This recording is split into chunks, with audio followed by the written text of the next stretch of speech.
Dito kami ngayon sa Tansa, SM Tansa. Medyo may padispedida din ang aking apo kasi paalis na siya sa 17. Hindi na sila magkikita ng kanyang tatay. Madadating naman ang 18.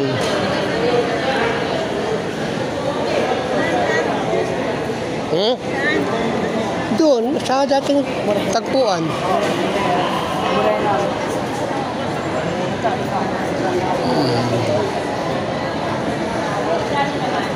Ang ganda po dito sa Tansa.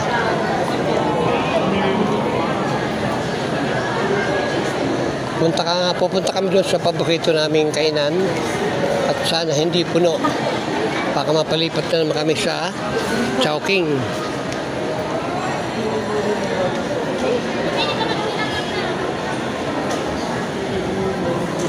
Ayan po, walang magawa kundi pasyal-pasyal.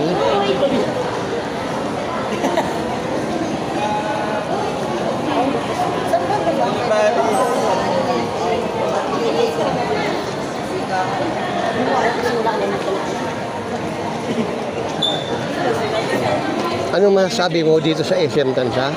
Mo? Nasisiyahan ba ikaw? Gusto kong bilhin mo nun. May pambili ka? Oo, 1K. 1K yan eh.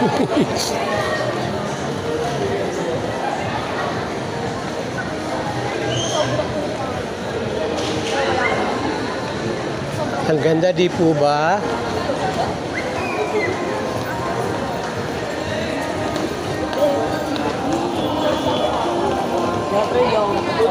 Ito po ang Watson. Hindi itong aso.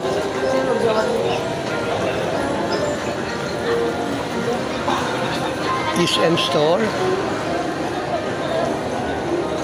Bagong Suzuki.